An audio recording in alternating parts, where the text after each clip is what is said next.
Hi ಎಲ್ರಿಗೂ ನಮಸ್ಕಾರ. Sandalwood ನ ಪ್ರತಿನಿತ್ಯದ ಸುದ್ದಿಗಳಿಗಾಗಿ ಈಗಲೇ ಸಬ್ಸ್ಕ್ರೈಬ್ ಮಾಡಿ ಹಾಗೂ ಪಕ್ಕದಲ್ಲಿರುವ ಬೆಲ್ ಬಟನ್ ಅನ್ನು ತಪ್ಪದೇ ಕ್ಲಿಕ್ ಮಾಡಿ.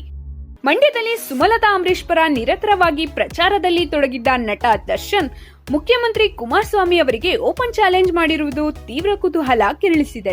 ಚುನಾವಣಾ ಪ್ರಚಾರದ ವೇಳೆ ಸಿಎಂ ಕುಮಾರಸ್ವಾಮಿ ಸ್ಟಾರ್ ನಟರುಗಳಾದ ದರ್ಶನ್ ಯಶ್ ಬಗ್ಗೆ ಲೇವಡಿ ಮಾಡಿದ್ದರು. ಎಸಿ ಕಾರ್ನಲ್ಲಿ ಓಡಾಡುವ ಸಿನಿಮಾದವರಿಗೇನು ಗೊತ್ತು ರೈತರ ಕಷ್ಟ ಎಂದು ಕಾಲೆಳೆದಿದ್ದರು. ಈ ದಿಕ್ಕಿಗೆ ಮಂಗಳವಾರ ಆಯೋಜಿಸಿದ್ದ ಸಮಾವೇಶದಲ್ಲಿ ನಟ ದರ್ಶನ್ ಸಖತ್ತಾಗಿ ಟಾಂಗ್ ನೀಡಿದ್ದಾರೆ. ಹೌದಪ್ಪ, ರೈತರ ಕಷ್ಟ ನಮ್ಗೇನು ಗೊತ್ತು, ಎಸಿ ಗಾಡಿಲಿ ಓಡಾಡುವರು ಅಂತ ಹೇಳಿದ್ರಲ್ಲ ಕುಮಾರಸ್ವಾಮಿ.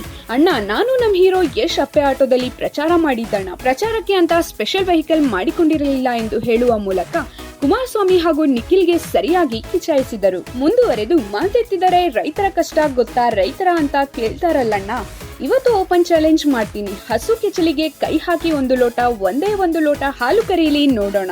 ಅದು ಬೇಡಣ್ಣ, ಹಸು ಕರು ಹಾಕಿದ ಮೊದಲ 10 ದಿನ ಅದಕ್ಕೆ ಏನನ್ನು ತಿನ್ನಿಸಿ ಆರೈಕೆ ಮಾಡ್ಬೇಕು ಅನ್ನೋದಾದ್ರೂ ಗೊತ್ತಣ್ಣ ಅವರಿಗೆ.